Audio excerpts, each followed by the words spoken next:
저는 50대 주부입니다. 20대 대학을 다니던 시절 남편과 눈 맞아 딱 한 번 관계를 가졌는데 아이를 가져 그대로 결혼까지 하게 되었어요. 남자를 몇 번 만나보지도 못했고 주변에서 결혼하라 하니 제 의견 없이 그대로 결혼까지 해버렸습니다. 사실 남편과 궁합은 좋지 않은 편이었습니다. 그나마도 젊었을 때에는 괜찮았어요. 좋아요. 구독 부탁드려요. 세력도 좋았고 제 성에 차지는 않았지만 어쨌든 나름대로 노력이라도 하더군요. 그런데 30대에 접어들고 서서히 육아의 생활, 회사 일까지 겹치니 상황이 달라졌습니다. 언제나 남편은 자기 욕구만 풀면 그만이라는 태도로 임했거든요. 그동안 저는 당연히 아무 생각도 들지 않았습니다. 나름대로 쌓이고 있는 부분들이 있는데 전혀 해소가 되지 않았어요. 그 시절만 해도 이런 이유로 이혼이라는 게 꿈도 못 꿀 말이었습니다. 하루는 도저히 못 참겠다 싶어 친정 엄마에게 이런 일을 털어놨어요. 친정은 약간 보수적인 편이라 제 편을 들어주지 않더라고요. 친정 엄마는 어디서 여자가 부끄러운 줄 모르고 그런 말을 하느냐며 저를 타박하셨어요. 속으론 어떤 생각이셨을지 몰라도 그땐 그러시더라고요. 한평생 아버지 바람 피는 걸 보고도 참으신 분이니 더 말해봐야 소용없겠다 싶기도 했고요. 그렇다고 이혼을 하거나 다른 남자를 몰래 만나자니 양심에 찔렸습니다. 다들 애인 하나쯤 두고 산다는데 저는 그게 어렵더라고요. 한평생 주부로 살다 보니 새로운 사람 만날 일도 극히 드문 편이었어요. 그래도 나이가 들고 시대가 바뀌니 부부 관계에 대해서도 이런저런 말들이 나오더군요. 이제는 연예인들도 방송에 나와 서로 관계나 궁합에 대한 고민을 이야기하기도 하고요. 저는 하나 있는 딸과 이런 프로그램도 자주 봤습니다. 그때마다 딸에게는 항상 부부나 연인 사이에 궁합도 무시 못한다. 꼭 연애할 때 알아보고 결혼해야 후회하지 않는다. 라고 조언했습니다. 딸은 제 말을 들을 때 나다, 엄마는 어떤데? 라고 물었지만 그냥 웃고 넘길 수밖에 없었어요. 딸이 성인이 된 후에는 이런저런 얘기를 모두 솔직하게 하고 지냈어요. 워낙 친구같이 지내서 그럴 수도 있겠네요. 아이가 남자친구를 사귀거나 관계를 가지고 하는 시시콜콜한 얘기까지 모두 제게 하거든요. 아이도 저를 닮아서 그런지 욕구가 높은 편인 것 같더라고요. 어느 정도 경험이 쌓였을 때는 저에게 엄마 말이 맞아. 남녀 사이의 궁합은 진짜 중요한 것 같아. 하고 말하기도 했을 정도이니까요. 그런 딸을 보면서 어느 정도는 대리 만족이 됐습니다. 저는 다른 사람 만나보는 것도 포기했고 남편은 바뀌지 않을 존재였거든요. 그렇다고 해서 가정에 충실하냐 하면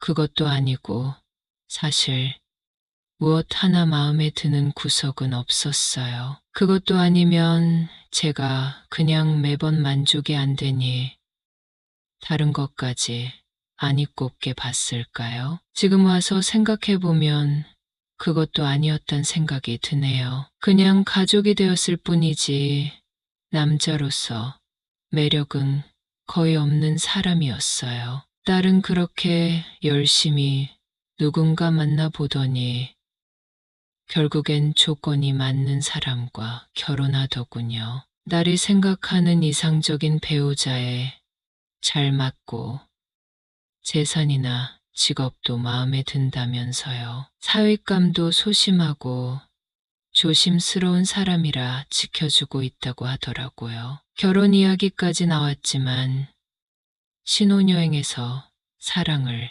나눌 거라고 하더군요. 딸에게서 제 모습이 보이는 것 같아 걱정이 됐어요. 하지만 딸이 그렇게 결정했다는데 엄마가 돼서 자보라 할 수도 없고 걱정은 사라지지 않았어요. 딸은 결국 그 남자와 결혼을 했습니다. 저희도 딸은 모자란 데 없이 키워 예쁘고 능력도 좋아요. 양가에서 별로 도와준 것도 없었는데 알아서 살림을 잘 꾸리는 것 같더군요. 사위도 결혼식 전까지 몇 번 보았는데 부족한 점은 없는 것 같았습니다. 여러분은 써리모의 영상을 재미있게 듣고 계십니다. 적당히 싹싹하고 외모는 나쁘지 않은 수준이었고요. 결혼식 올리고 신혼여행을 다녀온 후에 신혼집 인테리어 때문에 딸이 집에 와서 며칠 자고 간 적이 있었습니다. 오랜만에 엄마랑 같이 자고 싶다 해서 딸 방에 누워 도란도란 이야기를 하다 물었어요. 첫날 밤은 어땠냐 라고요. 걱정했던 것과 달리 딸은 이 정도면 평균 이상이라 하대요. 그러면서 나도 솔직히 걱정했었는데 괜찮았어. 키나 코, 손 모양 보라는 말도 있던데 역시 미신인가 봐 하면서 첫날 밤 얘기를 간단하게 풀어줬습니다. 한편으론 다행이다 싶으면서도 화가 끓어오르더라고요. 평생 단 한 번도 만족스러운 관계를 가지지 못하다 보니 쌓인 게 많았거든요. 어쩌다가 저런 사람이랑 결혼을 해서 여자로서 기쁨을 한 번도 못 누려보나 서럽기도 했고요. 그래도 마음을 다잡으려 하고 있는데 문제의 그 사건이 터져 버렸습니다. 저희 딸 내외는 맞벌이 중인데 딸이 교대 근무를 해서 집에 못 들어오는 날이 있어요. 마침 제가 반찬 가져다 주는 날 야간 근무라 딸이 이 서방 저녁만 간단하게 차려줘. 엄마, 생일이라 그래. 부탁할게. 하더라고요. 결혼하고 나서 맞는 첫 생일인데 저녁을 딸과 함께 먹지 못하는 모양이더라고요. 저도 장모가 돼서 생일상은 한번 차려줄 수 있을 것 같아 간단히 장을 봐서 신혼집으로 갔습니다. 막 퇴근해서 씻고 나온 사위가 저를 맞아주더라고요. 이런 생각을 하면 안 되지만 순간적으로 몹쓸 상상이 스쳐 지나갔습니다. 딸에게 들은 게 있다 보니 더 상상이 잘 되더군요. 저도 모르게 허둥지둥하면서 주방으로 갔어요. 자꾸만 도와드릴 건 없냐고 묻는 사위에게 됐으니 가서 앉아있으라 했습니다. 식탁에 앉아서 이런저런 말을 붙이더라고요. 요리를 하는 내내가는 제대로 됐는지 내가 뭐라고 대답하고 있는지 모를 정도로 당황했어요. 사위에게 이런 상상을 하고 있다는 것 자체가 잊힌 일이라는 생각이 들었거든요. 그래도 어떻게 그럴듯한 생일상을 차려줬어요. 사위가 맛있게 먹는가 싶었는데 갑자기 눈물을 뚝뚝 흘리더군요. 어렸을 때 안사돈이 돌아가셔서 편부모로 크며 엄마 밥을 한 번만 먹어보고 싶었다 하면서요. 다 큰 남자가 눈물까지 뚝뚝 흘리며 허겁지겁 먹는데 안쓰러운 마음이 들었습니다. 옆에 앉아서 반찬도 올려주고 토닥여주면서 식사하는 걸 보고 있었죠. 대충 사연은 알고 있었는데 어렸을 때부터 아픔이 큰가 보더라고요. 밥도 제대로 먹지 못할 정도로 술이 내서 울기도 했거든요. 사실 어떻게 해줘야 할지 잘 몰라서 처음에는 당황했어요. 그러다가 자연스럽게 달래주면서 안아주게 되었는데요. 제가 일어서 있다 보니 어정쩡하게 안긴 사위 얼굴이 제 가슴께 위치하게 되더라고요. 저도 사위도 순간 당황해서 어색해졌습니다. 그러다 눈이 딱 마주쳤는데 저도 모르게 사위에게 입을 맞추고 말았어요. 저도 순간 당황해서 뒤로 물러서는데 사위가 저를 잡더군요. 그날은 둘 다 뭐에 씌였는지 충동적으로 관계까지 갖게 됐어요. 딸이 돌아올 시간은 멀었지만 양심에 찔려 더 있지를 못하겠더군요. 태워다 준다는 사위를 만류하고 혼자 집까지 1시간을 넘게 걸어왔습니다. 꽤 쌀쌀한 날씨였는데 몸에 열이 올라서 추운지도 모르고 그렇게 내내 걸어버렸어요. 그날은 죄책감 때문에 잠도 제대로 이루지 못했습니다. 남편도 집에 안 들어와서 침대에서 혼자 문득 휴대폰을 보다 아까 일이 떠오르면 발도 쿵쿵 구르고 이불에 고개를 파묻기도 하면서요. 한숨 자고 일어나니 또 어제 있었던 일이 마치 꿈 같더라고요. 그게 진짜 있었던 일인지 아니면 얘가 너무 욕구 불만이라 그런 상상을 하거나 꿈을 꾼 건 아닌지. 여러분은 써리모의 영상을 재미있게 듣고 계십니다. 솔직히 너무 순식간에 일어난 일이라 다음 날에도 금간이 잘 가지 않았어요. 그러다 딸 연락에 확 현실로 돌아온 것 같았습니다. 전화를 받으니 엄마 어제 고마워. 이서방이 엄마 밥 정말 맛있었다네. 또 먹고 싶대. 하는 겁니다. 어색하게 그래. 또 해준다고 해. 주말에 보는 거지. 하고 전화를 끊었어요. 사위 생일을 축하해 주러 주말에 모이기로 했었거든요. 또 그때는 얼굴을 어떻게 보나 또 먹고 싶다는 게 무슨 뜻이지 하면서 저 혼자 전전긍긍하다가 주말이 다가왔습니다. 그날도 딸네 신혼집에 모였어요. 남편은 회사 일 때문에 참석을 못해서 어쩌다 보니 저와 딸, 사위까지 셋이서만 조촐하게 파티를 하게 되더군요. 한참 밥도 먹고 케이크에 초도 붙여 불고 있었는데요. 딸이 회사에 급하게 가봐야 할 일이 있다고 나가면서 엄마, 오늘 늦었는데 자고 가. 나 갔다 올게 하더라고요. 미처 거절할 틈도 없이 나가버려서 상황이 민망해졌습니다. 사위는 저를 아무렇지 않게 대하는데 저만 이상한 생각을 하나 걱정스럽더라고요. 저도 최대한 아무런 내색하지 않으려 노력했는데 사실 그게 되나요?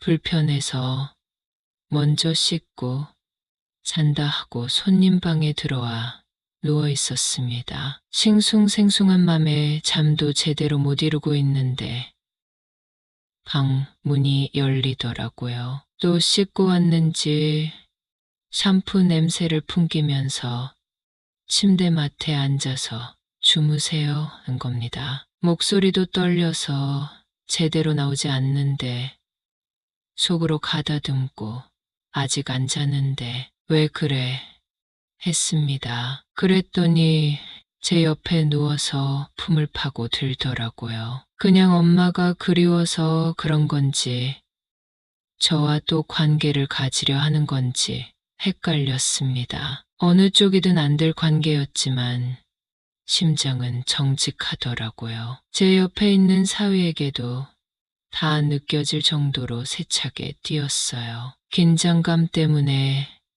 몸을 살짝 비틀어서 일어나려 하는데 또 저를 안더라고요. 딸이 언제 올지 몰라 두려웠지만 또 그렇게 관계를 가지고 말았습니다. 이제는 제게 밥 해달라는 핑계로 딸이 없을 때 나다 저를 부르는 것 같아요. 처음에는 저 역시 죄책감이 느껴졌지만 지금 와서는 그런 감정도 점점 희석되더라고요. 저도 30년 가까이 남편에게서는 느낄 수 없었던 그 생생한 느낌에 묘하게 그 시간이 기다려질 정도입니다. 상황이 이렇게 됐는데 도덕적인 기준을 적용하는 것도 웃기더라고요. 솔직한 마음으로 이제는 그냥 즐길 수 있을 때까지 이 기쁨을 즐겨보자는 마음이 들기도 합니다. 언젠가부터 사위도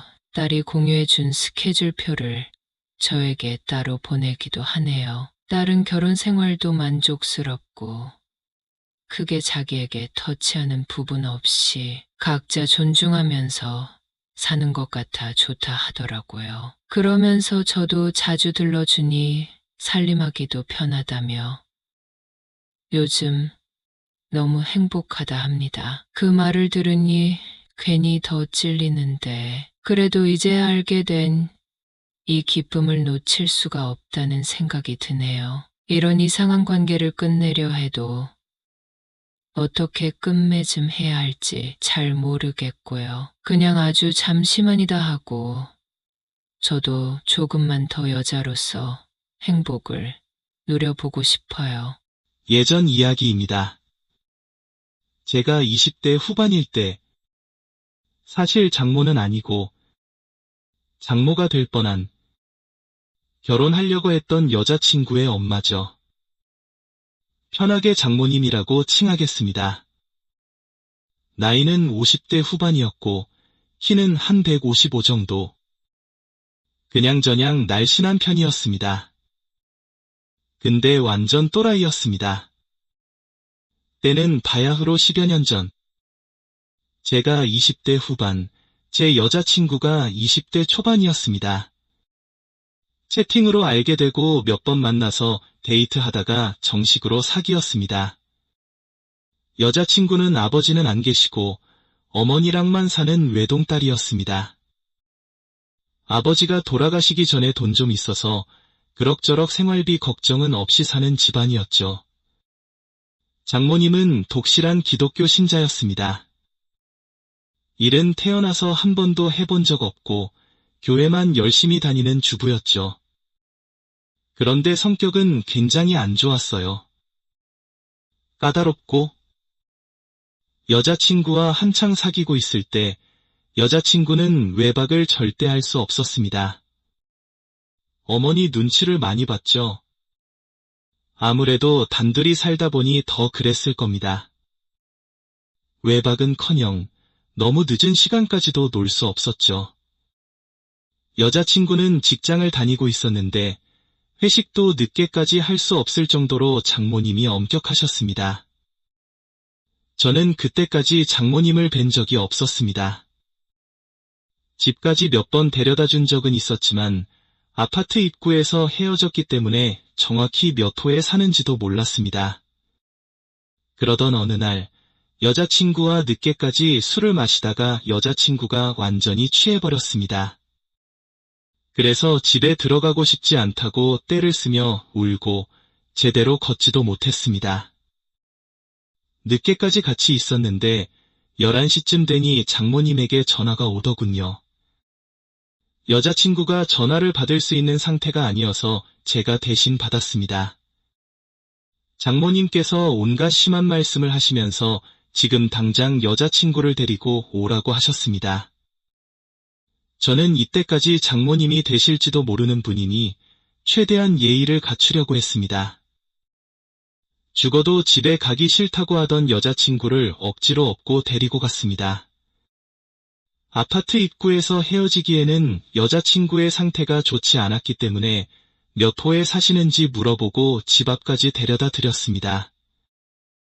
장모님이 문을 열어주셨고 통화할 때는 굉장히 화가 나신 것 같았지만 막상 집에 가니 화가 많이 가라앉으셨는지 일단 들어오라고 하셨습니다. 그래서 들어가서 여자친구를 방에 눕혀놓고 장모님께서 저에게 여러 가지를 물어보셨습니다. 집안 사정, 직업 등 다양한 질문을 하셨습니다. 그리고 2번 다시 이렇게 늦게까지 술을 마시지 말고 일찍 집에 보내라고 하셨습니다. 그렇게 해서 장모님과의 첫 만남은 예의를 다하면서 끝났습니다. 그런데 그 이후로 장모님께서 여자친구를 통해 주말에 함께 교회를 다니자고 하시더군요. 그래서 주말마다 장모님, 여자친구와 함께 교회를 다녔습니다. 예배가 끝나면 함께 점심을 먹고 각자 집으로 돌아갔습니다. 또 한 가지 변화는 장모님께서 무슨 일만 있으면 전화해서 저에게 여러 가지를 물어보시는 거였습니다. 특히 여자친구에 대해서요. 여자친구의 표정이 조금만 안 좋아 보여도 무슨 일이 있느냐고 자꾸 물어보셨습니다. 여자친구와 장모님은 종종 말다툼을 하곤 했거든요. 그래서 장모님과 저도 통화하는 일이 굉장히 많아졌습니다. 그렇게 한 1년 정도 여자친구와 사귀다가 여자친구가 독립을 하겠다고 했습니다. 당연히 장모님은 반대하셨고 혹시 저와 같이 살려고 하는 거 아니냐며 저에게 자꾸 물으셨습니다. 일하는 도중에도 자주 전화를 하시곤 했습니다. 결국 여자친구는 장모님 집 근처에서 살기로 합의하고 독립하게 되었습니다. 걸어서 약 5분 거리였습니다. 그러던 어느 날 장모님과 여자친구가 심하게 다투고 장모님께서 속상하다고 저에게 전화하셔서 매우 힘들어하셨습니다. 장모님께서 성격이 굉장히 강하셨거든요. 혹시나 정말로 안 좋은 일이 생길까 걱정되어 여자친구에게 가보라고 했지만 여자친구는 절대 가지 않겠다고 해서 결국 제가 직접 장모님 댁에 찾아갔습니다. 그렇게 찾아갔더니 장모님께서 혼자 술을 드시며 울고 계셨습니다. 그래서 제가 옆에서 술을 따라드리며 장모님의 이야기를 들어드렸습니다. 장모님께서 가족도 없고 오직 딸 하나만 바라보며 살았는데 딸이 집을 나가니 외로워서 견딜 수 없다고 하셨습니다. 세상에 아무도 자기 편이 없다고 푸념하시며 우셨습니다. 둘이서 그렇게 거실에서 약 1시간 정도 술을 마셨습니다. 그때가 밤 11시 정도였고 장모님은 이미 많이 드신 상태라 많이 취해 계셨습니다. 저도 원래 술을 잘 마시지 못하는 편이라 소주 1병 정도 마시니 상당히 힘들었습니다. 처음에는 거실 바닥에 마주 앉아 술을 마셨는데 장모님이 자꾸 우시기에 제가 옆으로 가서 손도 잡아드리고 어깨도 토닥여드렸습니다. 그런데 갑자기 장모님의 신세 한탄이 저에게로 향하더군요. 저 때문에 딸이 집을 나갔다며 저를 만나기 전에는 딸이 말을 잘 듣고 착한 아이였다고 하셨습니다. 장모님께서 저에게 신세 한탄을 하시다가 갑자기 저를 향해 화를 내기 시작하셨습니다. 바로 옆에 앉아 계신 장모님께서 심한 말들을 하시며 저를 비난하셨습니다. 그러면서 딸이 저에게 너무 빠져 있다고 하시며 불편한 질문을 하셨고 저를 모욕하는 행동을 하셨습니다. 장모님께서 계속해서 저를 모욕하시고 심지어 신체적으로도 불편한 행동을 하셔서 저는 참을 수 없었습니다. 그동안 장례 장모님이 되실 분위기에 참아왔지만 그 순간 너무 화가 나서 저도 감정을 억누르기 어려웠습니다. 그래서 저도 목소리를 높이며 화를 냈습니다. 장모님께서 너무 심하게 하신다고 이런 행동이 오히려 여자친구에게 영향을 미친다고 말씀드렸습니다. 이때까지도 저는 존댓말을 사용하며 말했습니다. 제가 함께 화를 내자 장모님께서 더 이상 참지 못하고 비틀거리며 주방으로 가셨습니다. 그러더니 저와 함께 죽겠다고 부엌칼을 꺼내시며 저에게 겨누셨습니다. 장모님께서는 완전히 취하셔서 균형도 잡지 못하는 상태였기에 저는 부엌칼을 빼앗아 억지로 장모님을 주방에서 거실로 끌고 가서 소파에 눕혔습니다.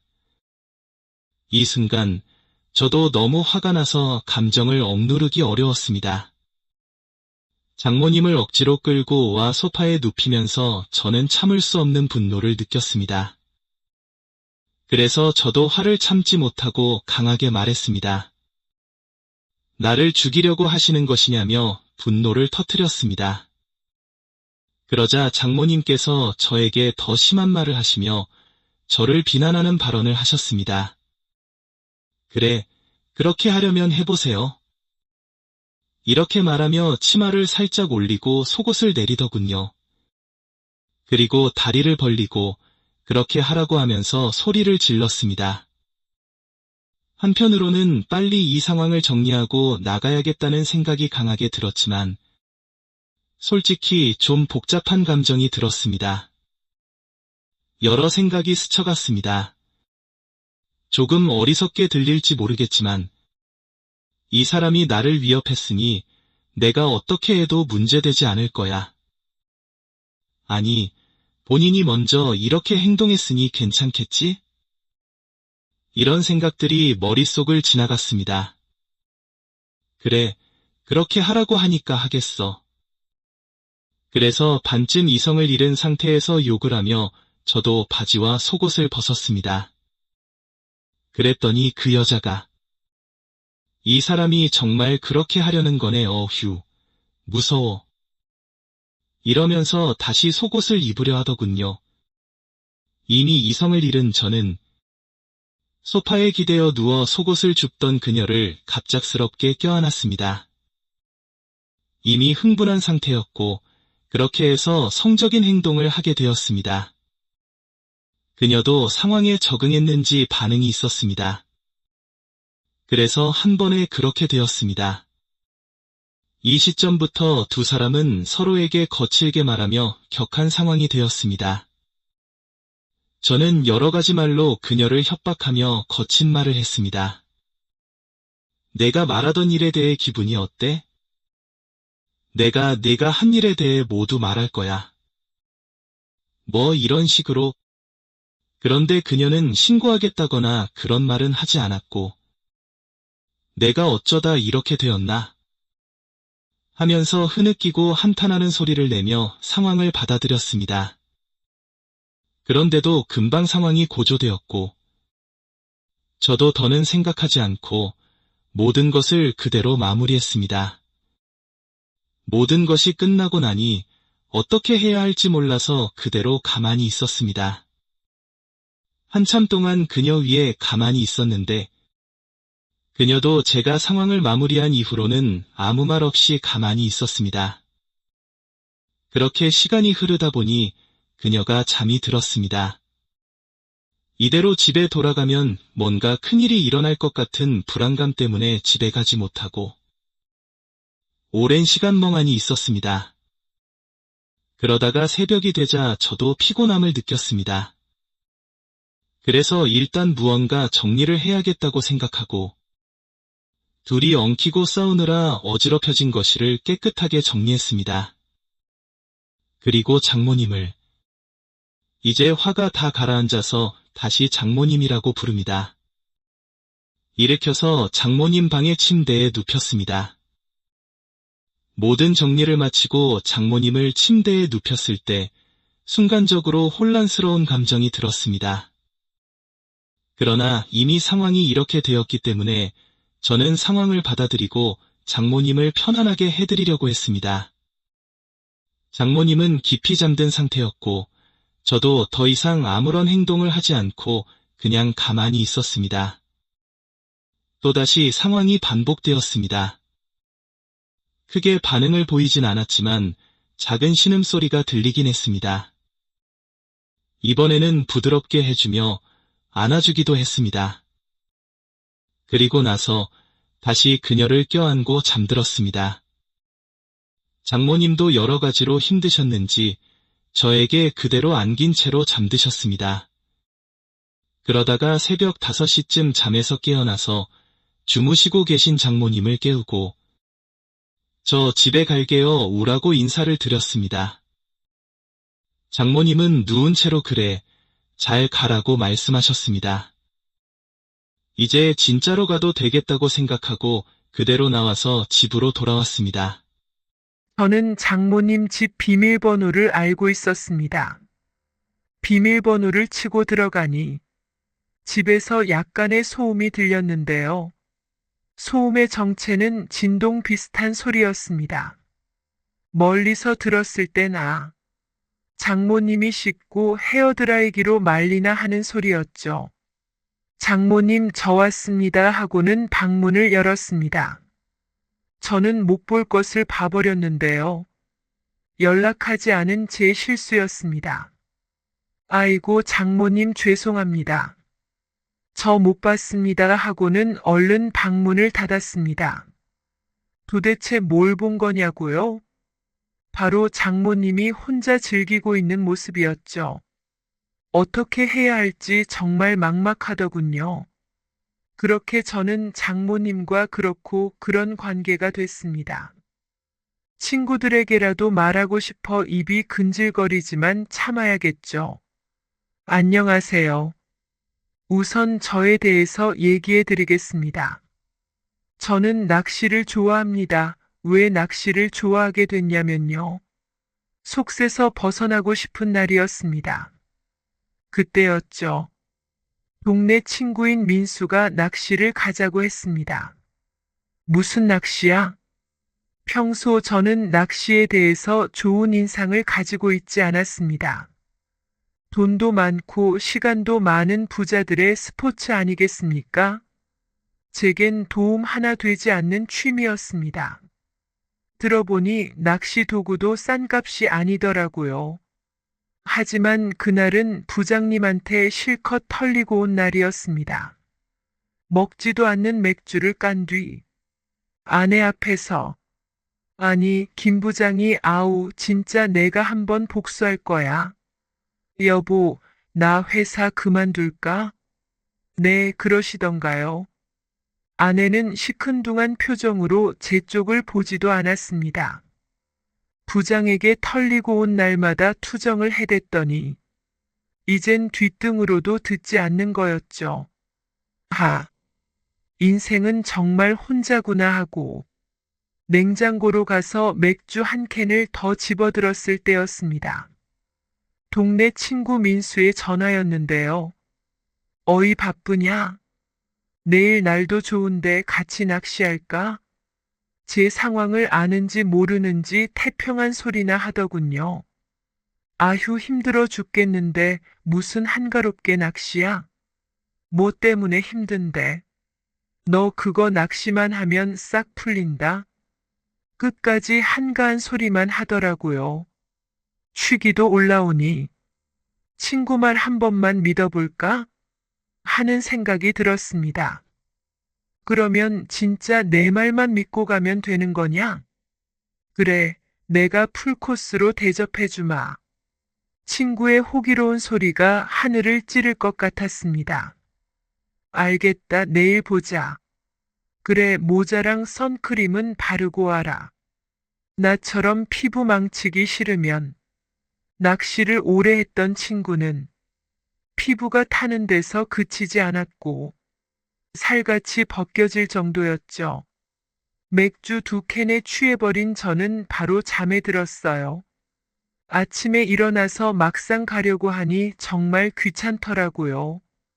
그나마 다행인 건 낚시하는 곳이 바로 장모님이 사는 근처였는데요.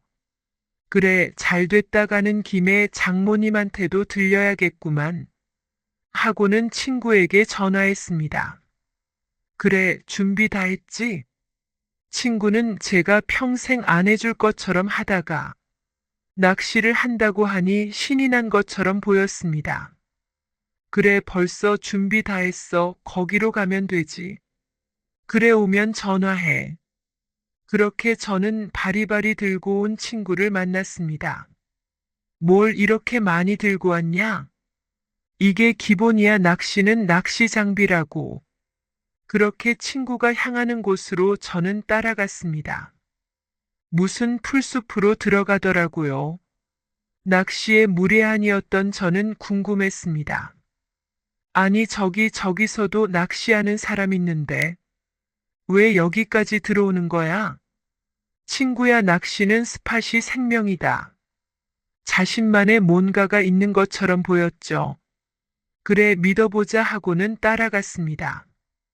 도착한 곳은 친구가 자주 오는 장소인지 꽤나 깔끔하더군요. 어때? 괜찮지? 친구는 자신만만하게 말했습니다. 그래, 이 정도면 뭐 있을 만하네. 그렇게 친구와의 낚시가 시작됐는데요. 친구가 미끼를 달아주고 낚싯대를 던져보라 했습니다. 힘껏 던졌는데 생각보다 원하는 방향으로 나가지 않았어요. 그렇게 낚시를 던져놓고 잔잔한 강을 바라보면서 1시간, 2시간 기약 없는 기다림이 시작됐습니다. 이거 잡히는 건 맞냐? 기다려봐. 그런데 입질이 오더라고요. 바로 친구의 낚싯대도 아닌 제 낚싯대에서 말이죠. 야야야야, 이거 봐라, 이거 어떻게 당겨? 천천히 당겨. 저는 친구의 말대로 천천히 레버를 당기기 시작했죠. 이제 빠르게. 오랜만에 긴장이 되는 느낌이었습니다. 친구와 저는 낚싯대에만 집중하고 있었죠. 낚시 이거 생각보다 재밌네. 손맛을 제대로 느껴버린 거였죠. 이때부터였을까요? 친구가 가자고 하지 않아도 낚시를 가게 됐습니다. 사실 제가 낚시를 좋아하게 된 건 손맛 때문만은 아니었습니다. 인간관계에 대한 스트레스 쌓여만 가는 대출, 생각하기도 싫은 문제들을 잔잔한 호수를 보면 정리가 되더라고요. 그 결정타가 손맛일 뿐이었죠. 아내는 자꾸 어디를 가냐면서 타박을 주긴 했지만 아내의 잔소리마저도 낚시를 위안으로 삼고 있었죠. 친구는 비 오는 날이면 낚시를 절대 하지 말라고 당부 아닌 당부를 했습니다. 강가는 비 오면 금방 물이 불어나니까 위험해. 그렇게 낚시를 하자던 친구가 진지한 눈으로 그렇게 말하더라고요. 비 오는 날까지 낚시를 하냐? 하면서 대충 얼버무렸습니다. 사실 저는 비 오는 날에 낚시를 하는 게 좋았는데요. 그냥 이슬비 정도 내릴 때 있잖아요. 어느 주말이 되던 날이었습니다. 저의 몸은 자연스럽게 낚시 장비를 챙기고 있었습니다. 오빠, 오늘 비 온다는데 갈 거야? 까지 말라는 듯한 눈초리를 보내고 있었죠. 응, 조금만 하고 올게. 조금만 도대체 무슨 재미로 하는 거야? 나는 그냥 물고기 잡으려고 하는 거지 하고는 후다닥 달려나왔죠. 낚시 스팟에 가서 낚시를 하던 중이었습니다. 날씨 예보대로 이슬비가 똑똑 떨어지더군요. 적당한에 계속해서 낚시를 했습니다. 그런데 웬걸 갑자기 굵은 물방울이 퍼붓기 시작했는데요. 저는 서둘러서 장비를 챙겨 차로 향했습니다. 그런데 차에 문제가 생겼는지 시동이 걸리지 않았는데요. 엎친 데 덮친 격이었습니다. 뭐 안 되는 날엔 왜 이렇게 안 되는 게 많은지. 인생이라는 게 이런 건가 싶더라고요. 그러고 보니 저번에 간다던 장모님을 안 뵀는데 차 시동도 안 걸리는 김에 한번 뵈러 갈까 하는 생각이 들었습니다. 낚시하는 곳에서 걸어서 5분 거리였으니 부담도 없었는데요.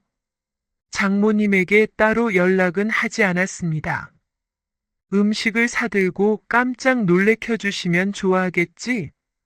저는 장모님 집 비밀번호를 알고 있었습니다. 비밀번호를 치고 들어가니 집에서는 약간의 소음이 들렸습니다. 소음의 정체는 진동, 비슷한 소리였습니다. 멀리서 들었을 땐 장모님이 씻고 머리를 헤어드라이기로 말리나 하는 소리였습니다. 장모님, 저 왔습니다 하고는 방문을 열었는데 저는 못 볼 것을 봐버렸습니다. 연락하지 않은 제 실수였습니다. 아이고, 장모님 죄송합니다. 저 못 봤습니다 하고는 얼른 방문을 닫았습니다. 도대체 뭘 본 거냐고요? 바로 장모님이 혼자 위로하며 즐기고 있는 모습이었죠. 그 진동의 정체는 기구였습니다. 장인어른은 3년 전에 암으로 돌아가셨어요. 꽤나 긴 투병 끝에 돌아가셨기 때문에 장모님은 혼자 지내는 시간이 많았습니다. 그래도 이 정도로 외로우실 분이실 줄은 몰랐어요. 장모님은 옷을 주섬주섬 입고 거실로 나왔습니다. 아이고, 김서방. 왜 온다고 전화를 안 해 하고서는 방금 본 거는 비밀로 해주게. 부끄러운지 얼굴이 시뻘개져 있었죠. 네, 장모님, 방금 본 건 비밀로 하겠습니다. 제가 사가지고 간 건 해물찜이었는데요. 이걸 먹고 가야 하나? 그냥 가야 하나 고민하던 중이었습니다. 장모님이 제 손에 들린 해물찜을 보고는 김서방 센스도 참 좋아. 내가 이거 먹고 싶어 하는 건 어찌 알았대? 제 손에 봉지를 건네받고는 상을 차리기 시작하셨습니다. 김서방, 먹고 갈 거지? 아까 그 장면을 봤으니 그냥 가고 싶었지만 한편으론 얼마나 외로우셨으면 하는 애석한 마음이 들었습니다. 예, 먹고 가야죠. 차도 퍼졌고. 차 고장 났어? 밖에 비도 많이 오는데 오늘은 자고 가게.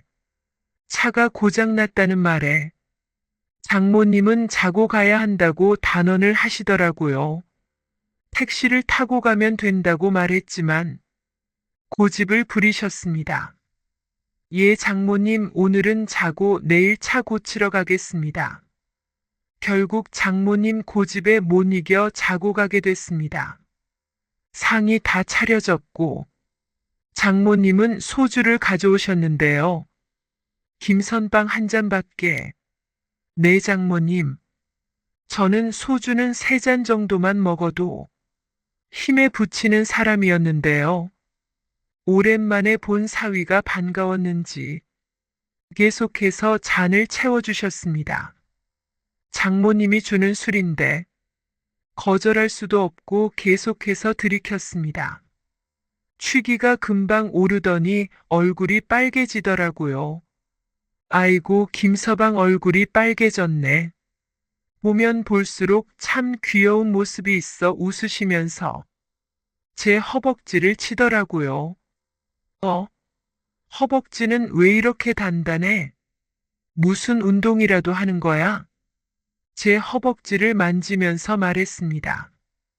요새 집에만 있어서 나도 운동 좀 해야 하는데 김서방이 좀 같이 좀 해줘. 예, 당연히 같이 해드려야죠. 운동합시다.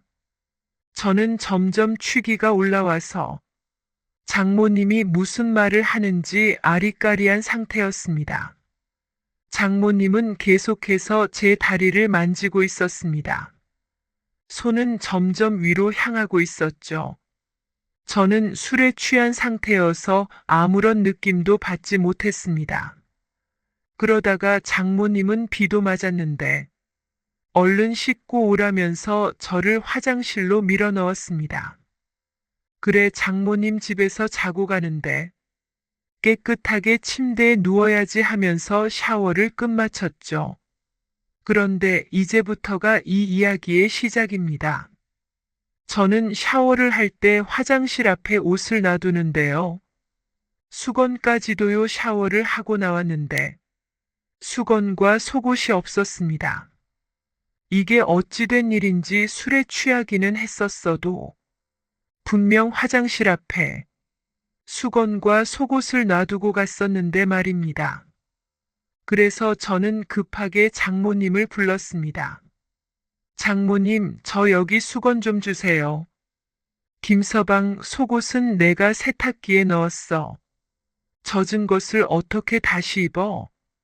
이미 빨래통에 들어간 제 속옷이었죠. 그럼 수건이라도 주세요 라고 소리쳤습니다. 장모님은 내가 닦아줄 테니 일이 나오면 되네. 저는 이 상황을 이해하기 어려웠습니다. 근데 계속 주지 않자 그곳만 가린 채로 나오게 됐는데요. 장모님은 수건으로 물기를 닦아주기 시작했습니다. 장모님, 제가 닦겠습니다. 무슨 술도 취했는데 이런 건 내가 할 일이야? 아래를 툭 치시고는 계속해서 물기를 닦아주셨죠. 김서방, 거기는 안 닦을 거야? 장모님의 시선은 아래로 향해 있었습니다. 제가 손으로 필사적으로 막아봤지만 장모님의 손 힘은 제 생각보다 셌는데요. 그렇게 무방비 상태가 되고 말았습니다. 아유, 고래도 안 잡았네. 귀엽구만. 수건으로 물기를 닦기 시작했습니다. 술에 취했지만 자극을 받으니 제 영혼의 친구도 서서히 커지고 있었습니다. 어머머. 시선을 약간 돌리고는 알 수 없는 미소를 짓고 있는 장모님이었죠. 죄송합니다. 장모님, 이건 제가 컨트롤할 수 있는 부분이 아니라. 알지, 알아 하고는 시선을 피하지는 않으셨습니다. 저는 남아있던 장인 어른의 옷을 걸치고 침대로 향했습니다. 털썩 누워서 바로 잠에 골아떨어졌는데요. 그런데 이상한 기분이 들어 잠에서 깼습니다. 이불 안에서 뭔가 꼼지락대고 있더라고요. 비몽사몽한 상태로 이게 뭔가 했는데 그 안엔 장모님이 있었습니다. 김서방, 김서방이나 이해해줘. 나 요새 외로운 거 알지? 간절한 목소리로 부탁하더라고요. 저는 그만 허락하고 말았습니다. 사실 장모님은 나이대와 다른 동안이었는데요. 아버님을 오랫동안 병 간호하면서 예쁜 외모를 썩히고 있었죠. 어때? 나 아직 봐줄만 하지? 네, 장모님 아름답습니다. 고개를 끄덕이고 저도 이제 참을 수 없었습니다. 도저히 맹정신으로는 할 수 없는 일이었죠. 술 때문이라고 탓할 수밖에 없는 상황이었습니다. 그렇게 우리는 거사를 치렀고 엄청나게 굶었던 장모님은 구석구석 그리고 개걸스럽게 먹어댔습니다. 저는 참지 못하고 모든 걸 쏟아냈습니다. 다음 날 아침, 어제 무슨 일이 있었더라? 생각이 스쳐 지나가는 순간, 잘 잤어, 김서방? 하며 물을 한 잔 건네주었어요. 네, 장모님 잘 자셨습니까? 김서방 덕분에 오랜만에 개운하네. 저는 맨몸이었고 얼른 이불로 가렸습니다. 그리고 아침이라 그런지 생리적 현상으로 빳빳해진 상태였죠. 김서방 참 젊어. 이불을 들쳐내고는 차가운 손이 닿았습니다. 그렇게 아침부터 봉사를 하게 됐는데요. 이왕 하는 거 만족시켜 드려야겠다는 생각이 들더라고요. 장모님은 행복해 보이셨습니다. 아침에도 2번이나 끝나고 나서야 저를 놓아주셨어요. 김서방 앞으로 낚시 오면 꼭 들려야 돼. 아니면 민정이한테. 이제는 아예 아내에게도 말할지도 모르는 듯한 뉘앙스로 말했습니다. 꼼짝없이 주말에 낚시를 올 때면 장모님 댁에 방문하게 됐습니다. 장모님은 이제 아예 기다렸다는 듯이 현관 앞에 서 계셨고 저희는 현관에서부터 시작했습니다. 이제는 낚시를 그만둬야 할까 하는 생각도 들었지만 포기할 수도 없는 노릇이었습니다. 눈치 없이 솔직한 제 몸뚱아리를 이끌고 낚시터로 향합니다. 장모님에게 문자가 하나 와 있는데요. 오늘은 매운탕을 먹고 싶은데 빨리 오면 좋겠네. 기대가 가득해 보이는 문자였습니다. 저는 알겠다고 대답한 뒤 낚시에 전념했습니다. 오늘따라 손맛이 좋은 날이었죠. 그렇게 장모님 댁에 들어가니 현관서부터 저를 안으셨습니다. 그리고는 나 김서방 때문에 예쁜이 수술까지 했어. 비교적 나보다 나이가 많은 게 걱정으로 다가온 듯 보였습니다. 김서방을 만족시켜 주려면 나도 이 정도 노력은 해야 될 거 아니야. 수줍은 목소리가 떨리고 있었습니다. 장모님은 안 하던 화장도 하셨고 옷도 차려입고 있었습니다. 그 모습을 보고 있자니 지금까지 어떻게 외로움을 버틴 건지 장모님이 안쓰러워졌습니다. 그렇게 우리는 다시 사랑을 나눴죠. 예쁜이 수술에 효과가 있었는지 저는 3분도 못 참고 쏟아내버렸습니다. 장모님은 껄껄 웃으면서 하길 잘한 것 같아 라고 말했죠. 저는 요새 낚시를 하지 않아도 장모님 집을 갑니다. 민정에게도 말하지 못한 비밀인데요. 요새 장모님은 날이 갈수록 과감해집니다. 저는 어떻게 해야 될까요? 이제는 제가 더 푹 빠져버린 것 같아요. 저는 30대 후반 기혼 여성입니다.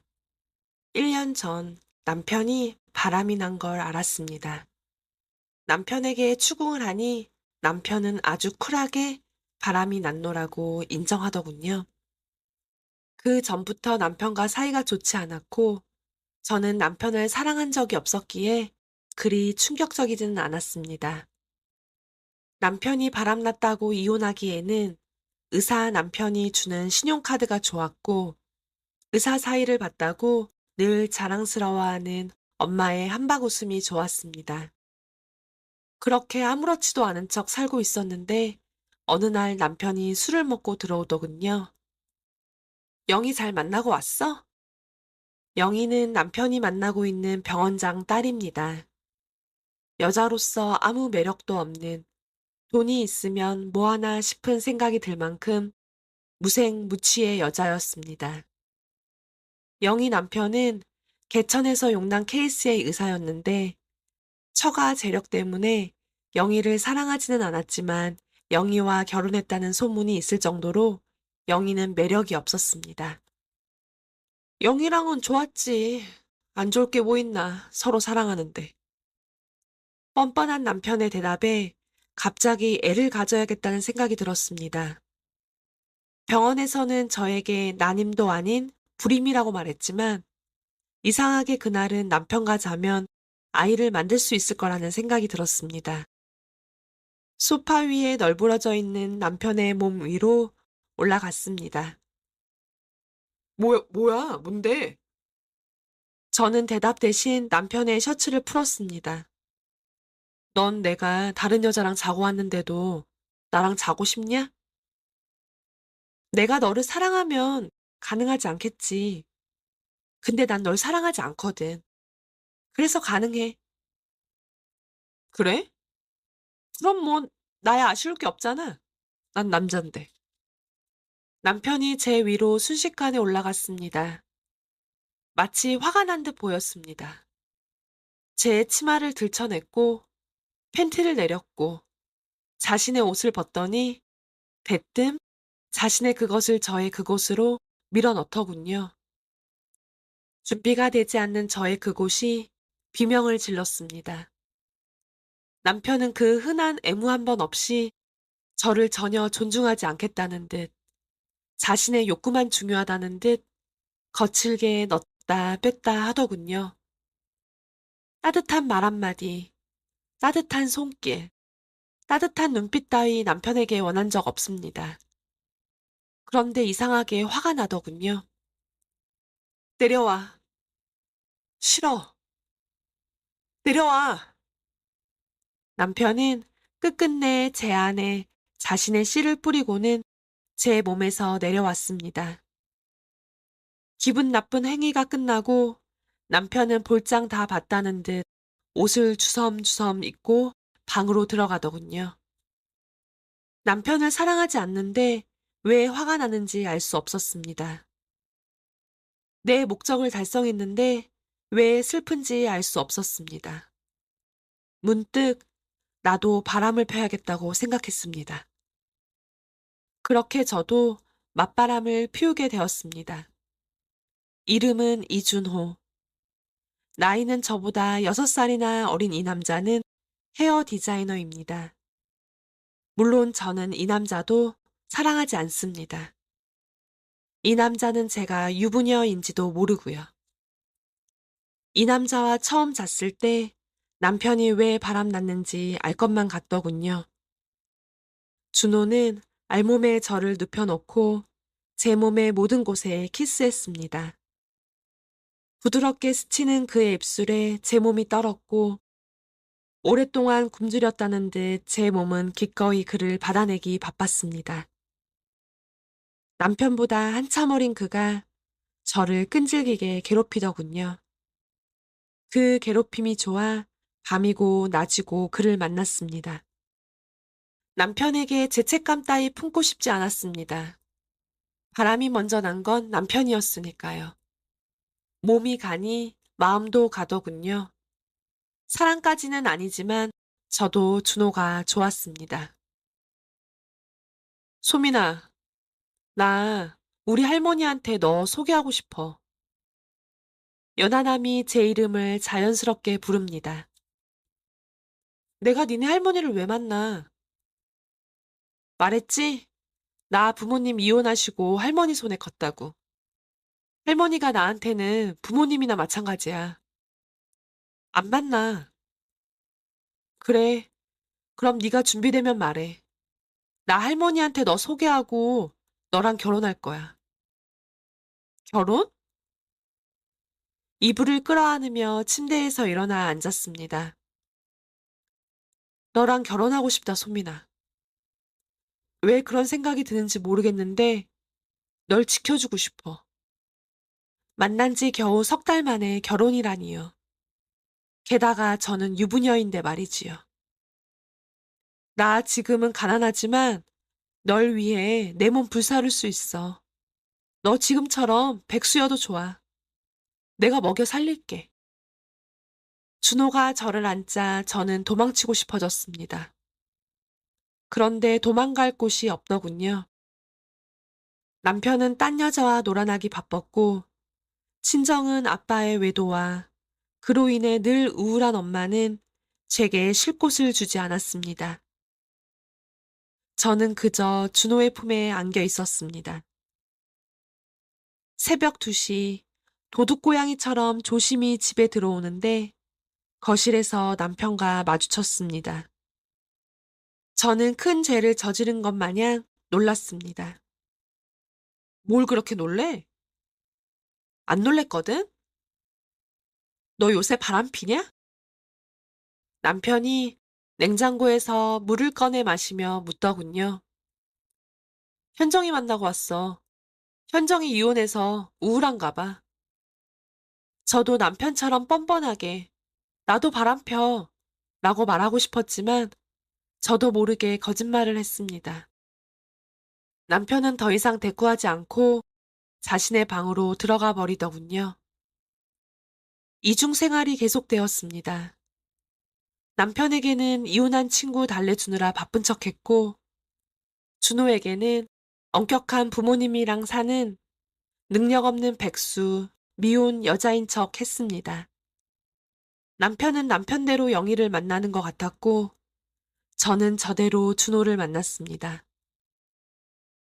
어느 토요일 남편이 홀로 술을 마시고 있더군요. 한잔 할래? 저는 잔을 가져와 남편 앞에 앉았습니다. 왜? 요새 영희랑 잘 안 돼? 영희랑 헤어졌다. 이상한 일이었습니다. 제 안에서 환호성을 지르고 안도감이 생기는 것이었습니다. 남편이 누굴 만나든 누굴 사랑하든 상관없는 저인데 말이지요. 왜 헤어졌는데? 천년만년 사랑할 것처럼 굴더니? 딴 남자도 만나고 있더라? 딴 남자? 영국 남자인데 20대 때 영국에서 유학하다가 만난 남자래. 그러니까 영희한테 남편이 있고 내가 세컨드고 그 영국 놈이 서드지. 아니면 뭐 내가 서드일 수도 있고. 무색무취의 이영희가 남자 2명과 놀아나다니. 사람은 꼴로 볼 게 아닌 듯 했습니다. 나는 여자 보는 눈이 없나 봐. 널 만난 것도 그렇고. 씁쓸함이 몰려오더군요. 누구보다 절 사랑했던 남편이었습니다. 공부밖에 모르던 남편은 제가 사귀자고 했을 때 세상을 다 가졌다는 듯 좋아했었죠. 정소민, 너는 이런 결혼 생활 괜찮냐? 우리 이렇게 쭉 살아도 넌 괜찮아? 갑자기 말문이 막히더군요. 우리 부모님이 우리 결혼 그렇게 심하게 반대했을 때 결혼하지 말았어야 했어. 그러면 너도 나도 지금보다는 행복하지 않았을까? 남편이 고졸인 저와 결혼한다고 했을 때 시엄마는 시금을 전폐했고 시아빠는 남편과 연을 끊겠다고 했죠. 결국 시부모는 저희 결혼식에 오지 않았고 결혼한 지 3년이 지날 때쯤 저희 부부를 다시 보기 시작했습니다. 시부모는 저를 늘 마음에 들지 않아 했지만 저희 부부에게 어서 빨리 아이가 생기길 바랬습니다. 남편의 형은 애를 낳기도 전에 이혼을 했기에 시부모는 저희 부부만 바라보고 있었지요. 남편은 임신이 안 되는 이유가 저임에도 불구하고 시부모에게는 자신의 탓이라고 거짓말을 해줬습니다. 우리 형도 이혼했는데 나까지 이혼하면 우리 부모님 충격이 크시겠지? 남편이 쓸쓸히 웃었습니다. 갑자기 남편에게 물어보고 싶은 말이 떠올랐습니다. 어쩌면 오랜 기간 동안 품고 있었던 질문이었을지도 모릅니다. 너 나 사랑했었잖아. 근데 하루아침에 너 변했어. 왜 그랬어? 술의 기운을 빌려 내뱉은 질문이었지만 꼭 듣고 싶은 질문이기도 했습니다. 네가 전화로 현정 씨한테 하는 말 들었거든. 무슨 말인지 예상이 되지 않았습니다. 너가 날 만난 이유가 돈 때문이라고. 너는 사랑을 믿지 않기 때문에 만만하면서 돈 잘 버는 나를 택했다고. 내가 공부만 해서 꼬시기 쉬웠다고. 정말이야? 맞아. 거짓말이 나오지 않더군요. 남편이 다시 소주를 따라 마셨습니다. 저도 남편을 따라 소주잔을 들이켰습니다. 그럼 결혼 전에 날 사랑했던 척 한 거야? 나랑 결혼하려고? 내가 성형외과 의사라서? 맞아. 날 사랑한 적이 한순간도 없었어? 현서가, 나는 고장난 여자야. 나는 사랑을 몰라. 어린 시절 내내 아빠의 외도를 지켜본 저는 남자를 믿지 않았습니다. 사랑도 믿지 않았습니다. 사랑받은 적이 없어 사랑을 모르는지도 모릅니다. 뭐가 사랑인지 모르겠습니다. 널 만난 내가 불쌍해. 남편의 말이 가슴을 찌르듯 아팠습니다. 근데 나도 불쌍한데 네가 나보다 더 불쌍해. 남편이 자신의 방으로 들어가 버리더군요. 저도 남편의 방으로 따라 들어갔습니다. 남편은 침대에 앉아 있더군요.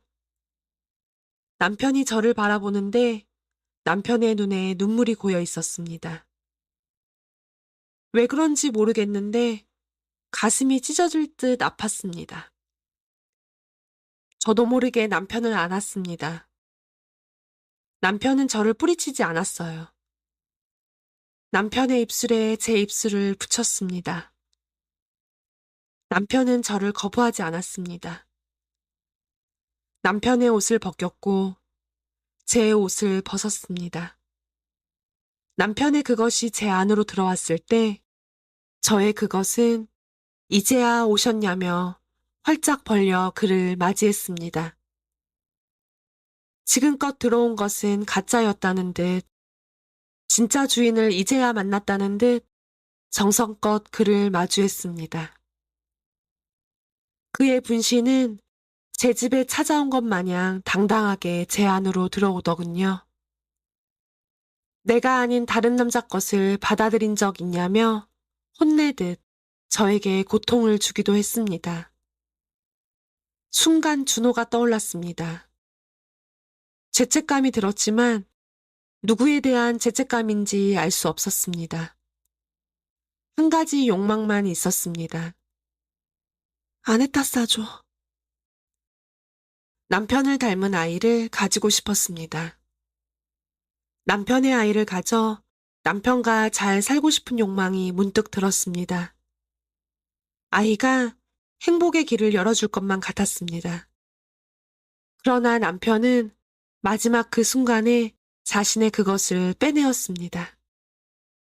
저에게 자신의 씨를 주지 않더군요.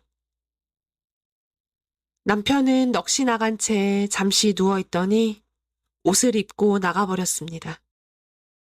저는 버려진 여자처럼 한참을 누워있었습니다. 그날 이후 남편은 제게 말을 건네지 않더군요. 저는 남편에게 말을 건네고 싶었으나 무슨 말을 해야 하는지 알 수 없었습니다. 준호에게 계속 연락이 왔지만 연락을 받지 않았어요. 그렇게 시간이 흘러갔습니다. 남편 생일이었습니다. 저는 집에서 남편이 좋아하는 갈비를 하고 남편을 기다렸습니다. 남편이 집으로 바로 들어올지 아니면 다른 약속이 있는지 물어보지 않았지만 그저 기다렸습니다. 남편은 저녁 늦게 집에 왔고 밥을 안 먹고 왔다기에 같이 저녁을 먹었습니다. 식기 부딪히는 소리만 나는 저녁 식사 시간. 어색함만이 거실을 채우고 있는데 갑자기 초인종이 울리더군요. 스크린 도어를 보니 친정 아빠였습니다. 좋지 않은 징조였습니다. 문을 열어주고 싶지 않았지만 문을 열어주고 말았습니다. 돈 좀 줘야겠다. 갑자기 찾아와서 무슨 돈을 달라는 거예요? 네가 이만큼 사는 것도 다 내 덕이다. 아버님, 저번에도 돈 드렸는데 또 돈이 필요하신 거예요? 저번에도 드렸다니? 너 아빠한테 돈 준 거야? 남편은 대꾸하지 않았습니다. 네가 남편 하나는 잘 만났어. 아주 예의가 있어. 이번에는 그렇게 큰 돈도 아니야. 딱 1,000만 원만 주면 되겠어. 어렸을 때 맨날 바람난 것도 모자라서 시집간 딸한테 왜 찾아와서 돈을 달래요? 내가 이러니까 불행하게 살지. 불행해? 현석이 너 바람피냐? 그제야 엄마의 팔자와 내 팔자가 같을 수도 있다는 생각이 들더군요. 대답해. 고현석, 너 바람펴? 이 사람이 당신 같은 줄 알아요? 내가 미쳤다고 당신 같은 쓰레기 남자랑 결혼했겠어요? 뭐? 쓰레기? 아빠가 제 뺨을 치더군요. 저 때려요. 어릴 때처럼 아예 반 죽여놔요. 때려! 죽여! 아빠가 저를 다시 때리려 하자 남편이 제 앞을 가로막았습니다. 아버님, 소민이 그만 괴롭히세요. 괴롭혀? 누가 누굴 괴롭혀? 소민이 아버님 때문에 이 정도 고생했으면 됐어요. 제발 그만하세요. 남편이 친정아빠 앞에 무릎을 꿇었습니다. 이것들이 쌍으로 미쳤나? 니네 내일까지 돈 붙여. 안 그러면 또 출동할 테니까. 친정아빠는 그렇게 나가버리더군요. 무릎을 꿇은 남편을 보니 이상하게 눈물이 났습니다. 그동안 아빠한테 돈 준 거야? 소민아, 널 두고 바람난 거 미안하다. 남편이 사과할 거라고 상상한 적이 없었습니다. 무슨 말로 대꾸해야 할지 몰랐습니다. 그치만 너도 알잖아. 나는 널 늘 사랑했어. 사랑해서 증오했고, 사랑해서 바람난 거야. 말도 안 되는 거 아는데, 나는 너 사랑했다. 영희는? 영희도 사랑했어? 사랑하고 싶었지. 그래서 사랑했어? 사랑하고 싶었어. 너 말고 이영희를 사랑하고 싶었어. 그래서 사랑했어? 그 순간은 사랑했을 수도. 심장이 내려앉는 것 같았습니다. 이상한 일이었습니다. 저는 분명 남편이 누굴 사랑하든 상관없는 여자인데 말이죠. 근데 난 널 사랑하고 싶고 너한테 사랑을 받고 싶다. 소민아, 우리 다시 시작하면 안 되겠니? 내가 사랑이라는 걸 할 수 있을까? 내가 널 사랑할게. 너는 그냥 내 옆에만 있어줘. 그러다가 언젠가는 나 사랑해주라. 남편이 눈물을 흘리더군요. 그 눈물에 제 가슴이 쓰라렸습니다. 그날 이후 남편은 신혼 때처럼 극진히 저를 신경 쓰더군요. 저를 챙겨주고 사랑해주는 게 느껴졌습니다. 남편의 이런 관심을 제가 원했던 걸까요? 저는 문득 행복하다고 생각되었습니다. 준호에게는 문자로 이별을 통보했습니다. 다시는 만나지 말자며 너무 미안하다고 말을 했습니다. 준호는 무슨 일이냐며 만나서 이야기하자고 말했지만 저는 그러면 안 될 것 같아 미안하다고만 이야기했습니다. 준호와 끝냈지만 저는 무서웠습니다. 남편이 제 손을 잡고 걸어가는데 준호가 불쑥 나타나는 게 아닌가 두려웠습니다. 만약에 내가 바람이 나면 어떻게 할 거야? 너는 바람 못 펴.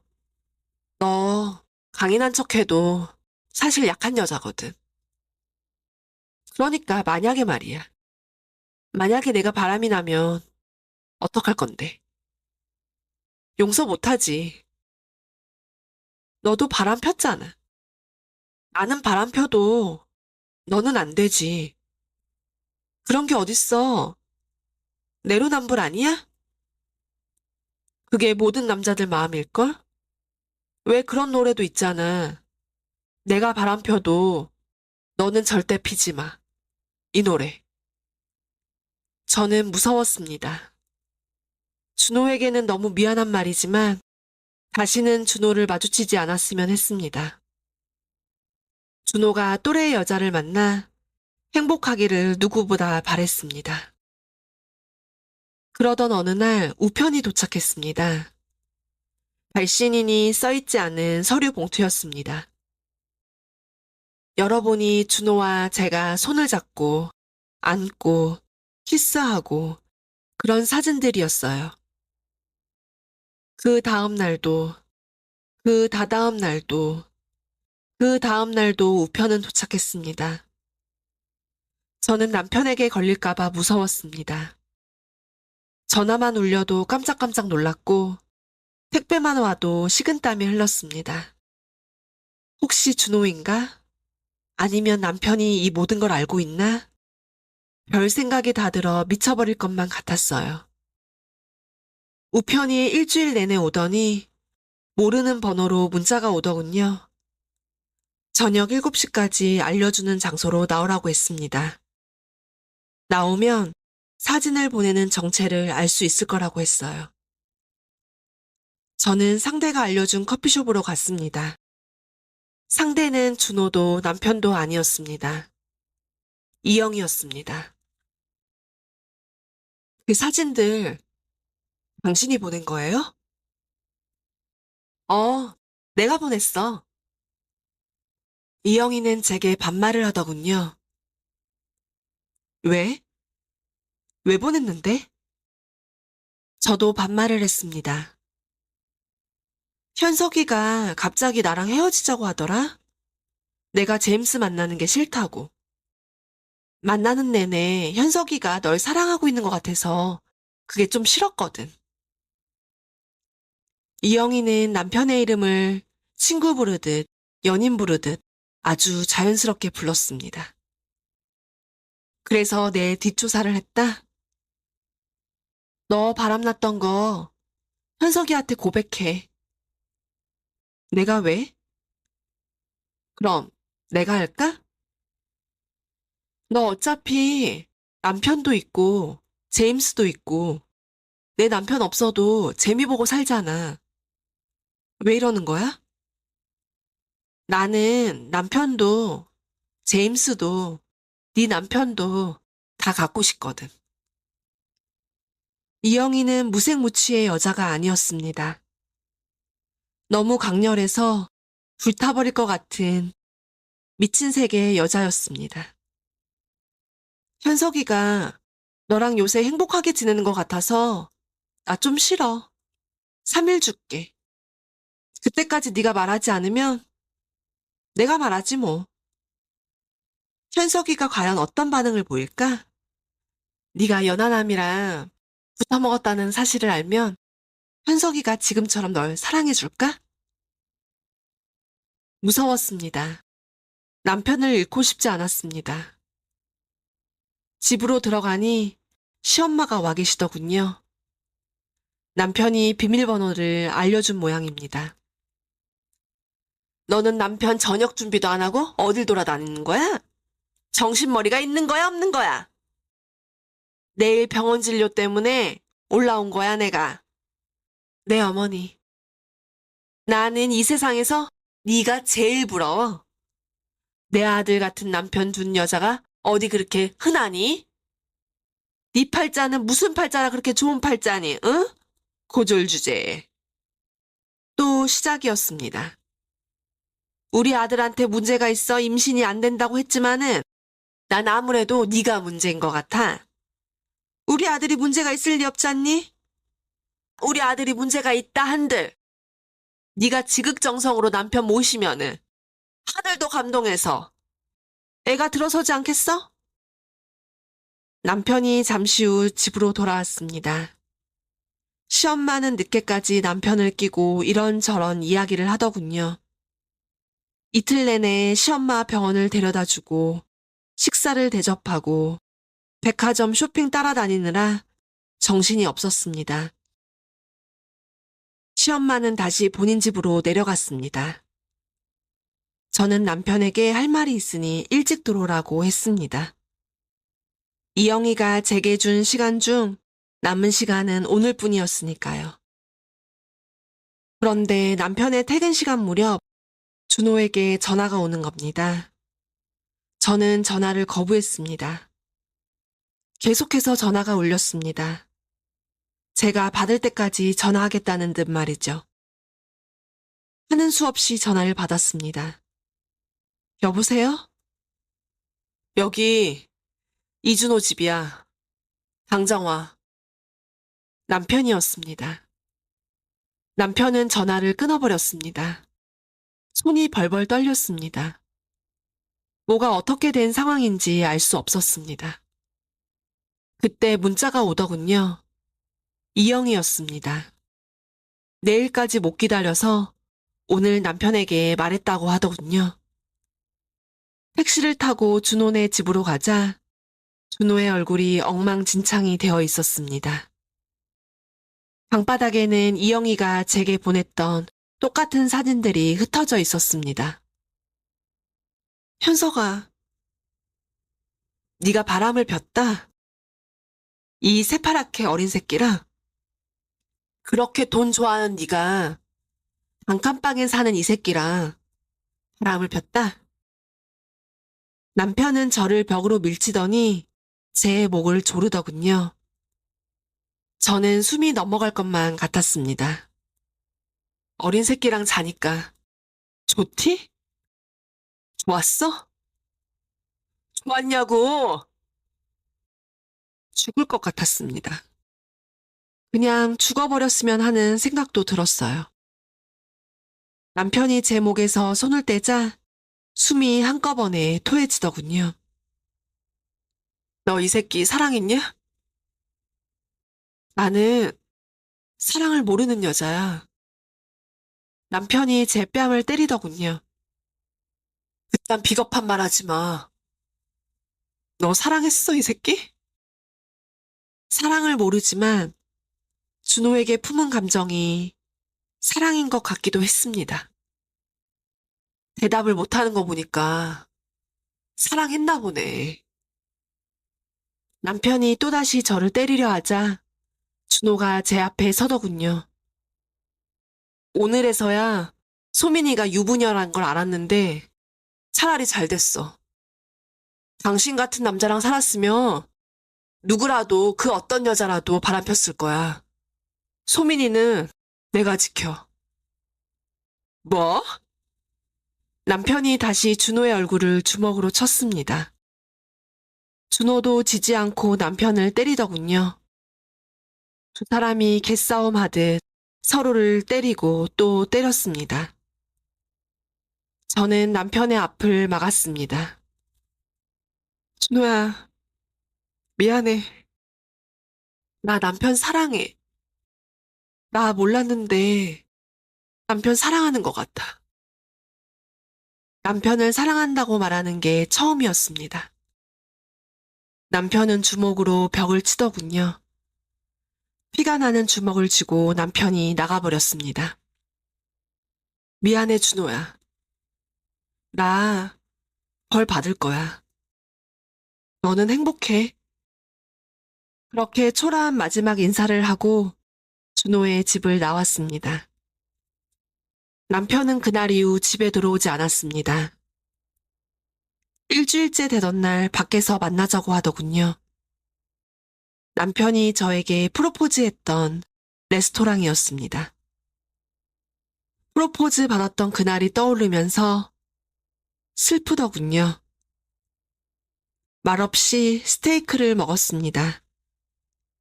두려웠습니다. 소민아. 말해. 나는 널 사랑해. 어쩌면 우리의 결말이 그리 잔인하지 않을 수도 있다는 생각이 들었습니다. 널 사랑해. 그래서 안 되겠어. 널 사랑해서 널 용서할 수가 없어. 너도 바람 폈잖아. 너도 바람 폈으니까 용서해주면 되잖아. 나도 너 이영이랑 바람핀 거 용서했잖아. 너랑 나랑은 달라. 뭐가 다른데? 난 널 사랑해. 그래서 달라. 준호네 집에서 내가 남편을 사랑한다고 말했던 걸 남편은 듣지 못했던 걸까요? 그동안 고생했다. 사랑하지 않는 남자랑 사느라. 남편이 일어났습니다. 이혼 서류 보낼게.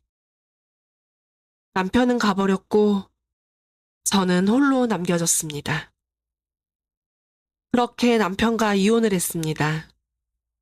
친정엄마는 네 아빠가 네 인생을 망쳤다며 매일 우셨습니다. 한순간에 돈줄이 끊긴 저는 편의점 알바부터 다시 시작했습니다. 돈 많은 사모님 놀이를 하다가 가난한 삶으로 떨어진 저는 생존을 위해 살기 바빴습니다. 남편이 그리웠습니다. 남편이 보고 싶었어요. 이제 저는 알아요. 제가 남편을 사랑했다는 걸요. 제가 남편에게 품었던 모든 감정이 사랑이었다는 걸요. 그러나 제 옆에 남편은 없습니다. 그렇게 2년이라는 시간이 흘렀습니다. 퇴근을 하고 친정집으로 들어가는데 전 남편이 서 있더군요. 현서가, 나 미국에 있는 형한테 가. 내일 출국해. 마지막 인사하러 왔어. 그렇구나. 미국 가면 안 들어오려고. 건강하게 지내라. 남편이 몸을 돌려 걸어갔습니다. 저는 이렇게 남편을 보내고 싶지 않았습니다.